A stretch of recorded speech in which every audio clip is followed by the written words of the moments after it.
Assalamualaikum warahmatullahi wabarakatuh. Selamat pagi anak-anak. Bagaimana kabarnya hari ini? Alhamdulillah, luar biasa. Allahu Akbar. Sebelum kita memulai pembelajaran pada pagi hari ini, alangkah baiknya kita berdoa terlebih dahulu. Berdoa dimulai. Bismillahirrahmanirrahim. Rabbi zidni ilma warzuqni fahma waj'alni min ibadikas sholihin. Amin. Pada pertemuan minggu ini kita akan membahas tentang tema 6, subtema 1, pembelajaran 1 tentang suhu dan kalor. Yang kita bahas pada pagi hari ini yaitu mengenai bagaimana cara meringkas teks eksplanasi pada media cetak secara tepat dan mengetahui konsep perpindahan kalor dalam kehidupan sehari-hari. Disimak baik-baik ya anak-anak. Baik anak-anak, coba perhatikan gambar peristiwa di atas. Gambar kegiatan manakah yang paling kamu lihat dalam kehidupan sehari-hari di sekitar kalian? Apakah persamaan dari semua gambar tersebut? Ya, semua gambar di atas berhubungan dengan kalor atau energi panas. Tahukah kamu sumber energi panas apa saja yang ada pada gambar tersebut? Ya, ada api dan matahari. Bagaimana dengan tubuh manusia? Apakah tubuh manusia mengeluarkan energi panas juga? Bagaimana cara mengukur energi panas? Selanjutnya, coba perhatikan cerita berikut yang berjudul Sumber Energi Panas. Benda yang dapat menghasilkan energi panas disebut sumber energi panas. Sumber energi panas dapat kita jumpai di alam. Salah satunya adalah matahari. Matahari merupakan sumber energi panas terbesar. Semua makhluk hidup memerlukan energi panas matahari. Energi panas matahari membantu proses pembuatan makanan pada tumbuhan yang disebut sebagai proses fotosintesis. Makanan yang dihasilkan dari hasil fotosintesis menjadi sumber energi bagi makhluk hidup lainnya termasuk manusia. Energi panas matahari dapat menerangi bumi sehingga udara di bumi menjadi hangat. Dalam kehidupan sehari-hari, energi panas matahari dimanfaatkan dalam berbagai kegiatan manusia. Misalnya, panas matahari digunakan untuk mengeringkan padi setelah dipanen, mengeringkan garam, mengeringkan ikan asin, bahkan untuk mengeringkan pakaian yang basah. Cobalah kamu gesekkan kedua tanganmu selama 1 menit. Apa yang kamu rasakan? Sekarang ambillah 1 buah mistar plastik. Kemudian gosok-gosokkanlah pada kain yang kering selama 2 menit. Lalu sentuhkanlah permukaan mistar plastik itu. Apa yang kamu rasakan? Selain kamu melakukan 2 kegiatan tersebut, apakah kamu merasakan panas? Energi panas dapat dihasilkan ketika terjadi gesekan antara 2 benda. Pada kegiatan di atas, gesekan antara kedua telapak tanganmu dan gesekan antara mistar dan kain dapat menimbulkan energi panas.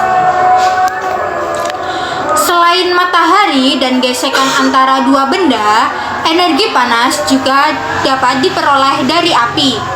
Pada zaman dahulu, orang mendapatkan api dengan cara menggosokkan 2 buah batu yang kering sampai keluar percikan api. Selain itu, nenek moyang kita dahulu menggunakan kayu kering lalu digosok-gosokkan dengan tanah yang kering sampai keluar api. Ternyata gesekan 2 benda antara 2 batu kering dan gesekan antara 2 kayu kering dapat menghasilkan energi panas berupa api. Saat ini, api mudah dihasilkan dari korek api dan kompor. Selanjutnya kita akan menjawab bersama-sama beberapa pertanyaan dari bacaan tadi ya anak-anak. Yang pertama, apa yang dimaksud dengan sumber energi panas? Sumber energi panas adalah benda yang dapat menghasilkan energi panas. Yang kedua, sebutkan paling sedikit 2 sumber energi panas yang kalian ketahui. Nah, sumber energi panas yang dapat kita ketahui adalah matahari dan api. Yang ketiga, apa saja manfaat yang didapatkan makhluk hidup dari matahari? Nah, anak-anak, banyak sekali manfaatnya ya. Sebab energi panas matahari dapat membantu proses pembuatan makanan pada tumbuhan yang disebut sebagai proses fotosintesis. Matahari juga membantu manusia seperti mengeringkan padi yang telah dipanen, mengeringkan garam, mengeringkan ikan asin, bahkan untuk menjemur pakaian yang basah. Soal yang selanjutnya atau yang keempat, tunjukkanlah cara-cara sederhana untuk membuktikan adanya energi panas yang ada di sekitarmu. Bisa kita buktikan dengan cara menggosokkan kedua tangan selama 1 menit. Pasti tangan kita akan menghasilkan sumber energi panas, yaitu akan terasa hangat. Dan bisa juga dengan menggosokkan mistar pada kain kering selama 2 menit. Itu semua telah membuktikan bahwa adanya sumber energi panas yang ada di sekitar kita ya anak-anak. Soal selanjutnya atau yang kelima, bagaimana nih anak-anak cara nenek moyang kita untuk mendapatkan api? Ada yang tahu? Caranya nenek moyang kita itu dengan cara menggosokkan 2 buah batu yang kering sampai keluar percikan api, atau bisa juga dengan menggosokkan kayu kering sampai memunculkan percikan api. Itu tadi cara yang dilakukan oleh nenek moyang kita dahulu ya. Soal selanjutnya yang keenam, mengapa api sangat penting dalam kehidupan manusia? Dapat kita ketahui bahwa api itu sangat berguna sekali bagi manusia ya anak-anak. Sebab api dapat digunakan untuk memasak, menjadi pengganti lampu, dijadikan api unggun untuk menghangatkan tubuh dan lain sebagainya. Soal yang terakhir atau yang ketujuh, apa judul bacaan di atas? Ada yang tahu? Nah, betul sekali. Bacaan di atas atau bacaan tadi berjudul sumber energi panas. Selanjutnya, tuliskan kata kunci pada setiap paragraf dari bacaan tadi anak-anak. Sebelumnya, Ibu mau tanya, anak-anak sudah tahu apa belum? Kata kunci sebenarnya apa sih? Ada yang tahu? Oke, kalau kalian belum tahu, Ibu kasih tahu ya. Kata kunci itu adalah kata-kata yang kamu anggap penting dalam sebuah paragraf. Agar anak-anak lebih paham dan lebih mengerti apa itu kata kunci, simak dan dengarkan baik-baik ya. Ibu akan memberikan contoh-contohnya. Contoh dari paragraf pertama dari bacaan tadi, yaitu tentang sumber energi panas, dapat kita ketahui bahwa kata kuncinya yaitu terdiri dari energi panas, lalu ada sumber energi, dan ada proses fotosintesis. Itu tadi kata kunci dari paragraf pertama. Selanjutnya, kata kunci pada paragraf kedua yaitu dari bacaan energi panas matahari itu dapat menerangi bumi sehingga bumi menjadi hangat dan seterusnya. Apa sih kata kuncinya dari paragraf kedua? Kata kunci dari paragraf kedua yaitu ada kata matahari, ada panas matahari, lalu ada kegiatan manusia yang memanfaatkan matahari, dan kata mengeringkan. Kenapa kata mengeringkan? Karena dalam bacaan disebutkan berkali-kali kata mengeringkan. Contohnya mengeringkan padi, mengeringkan garam, mengeringkan ikan asin, dan menjemur pakaian. Selanjutnya, kata kunci pada paragraf keempat ini itu bercerita atau menjelaskan tentang orang-orang zaman dahulu itu menghasilkan sumber energi panas dari mana. Nah, itu kata kuncinya adalah tentang api, nenek moyang, ada kata batu, dan kayu kering. Dari kata kunci tersebut dapat menjelaskan tentang api itu salah satu energi panas. Lalu, dari bacaan paragraf 4 menjelaskan tentang nenek moyang kita dahulu itu mendapatkan api dari mana saja. Jadi itu kata kunci dari paragraf keempat.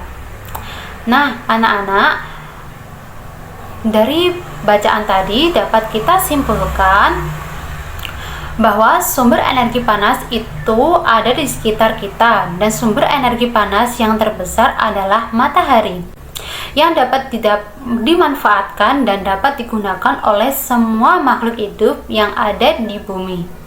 Ayo mengamati sumber energi panas ada di mana-mana dan sering kita jumpai dalam kegiatan sehari-hari. Amatilah kegiatanmu pada hari ini. Sumber energi panas apa saja yang kamu gunakan? Perhatikan tabel berikut, lalu lengkapilah dengan kegiatanmu yang menggunakan sumber energi panas pada hari ini. Dari tabel tersebut mempunyai 3 label, yaitu kegiatan, alat yang digunakan, dan sumber energi panas yang digunakan. Nah, label yang pertama yaitu kegiatan. Contohnya menanak nasi.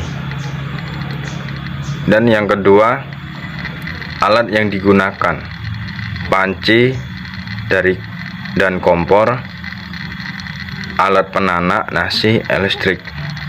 Yang ketiga, kolom yang ketiga yaitu sumber energi panas yang digunakan. Contohnya apa saja? Api dari kompor dan listrik. Nah, ayo berdiskusi. Bandingkanlah hasil pekerjaanmu dengan teman sebangkumu. Amatilah kesamaan dan perbedaan hasil pengamatanmu. Catatlah pertanyaan yang muncul sehubungan dengan kegiatan tersebut di tempat yang tersedia di bawah ini. Salinlah pertanyaanmu pada selembar kertas kecil dan tempelkan di papan tulis menggunakan selotip. Amati dan diskusikan pertanyaan-pertanyaan yang dibuat oleh teman-temanmu. Amati tabel yang telah kamu buat di atas. Kelompokkan kegiatan yang menggunakan sumber energi panas yang berasal dari listrik dan yang berasal dari sumber energi selain listrik. Sumber energi manakah yang paling sering kamu gunakan? Dapatkah kamu menjelaskan alasannya? Ayo mencoba. Matahari merupakan salah satu sumber energi panas yang paling besar di muka bumi. Energi panas matahari dapat menyebabkan peristiwa perubahan dan alam yang mudah kita lihat dan amati. Lakukan kegiatan sumber ini dalam kelompok yang berdiri atas 3 orang. Siapkanlah alat yang dari bahan berikut. Yang pertama, 3 wadah untuk es batu, 6 buah es batu dengan ukuran yang sama, dan pencatatan waktu. Langkah-langkahnya yaitu: 1. Letakkan 2 buah es batu pada masing-masing wadah yang telah disiapkan. Wadah sebaiknya berukuran dan mempunyai warna dan bentuk yang sama. Yang kedua, satu wadah diletakkan di luar kelas di bawah sinar matahari. Wadah kedua diletakkan di atas meja di dalam kelas. Yang ketiga, wadah ketiga diletakkan di dalam lemari atau tempat yang terlindungi dari sinar matahari. Yang keempat, setiap anggota kelompok akan mengamati, mengukur, dan mencatat waktu yang diperlukan es batu pada masing-masing wadah sampai benar-benar mencair. Nah, baik anak-anak, pada pertemuan kali ini dapat kita simpulkan bahwa matahari merupakan salah satu sumber energi panas yang paling besar di muka bumi, yang dapat dimanfaatkan dan dapat digunakan oleh semua makhluk hidup yang ada di bumi. Alhamdulillah, materi hari ini telah selesai Ibu sampaikan ya. Jika masih ada yang bingung atau masih ada yang belum paham, kalian bisa tanyakan via WA grup ya, nanti kita diskusikan di sana. Sekian, wassalamualaikum warahmatullahi wabarakatuh.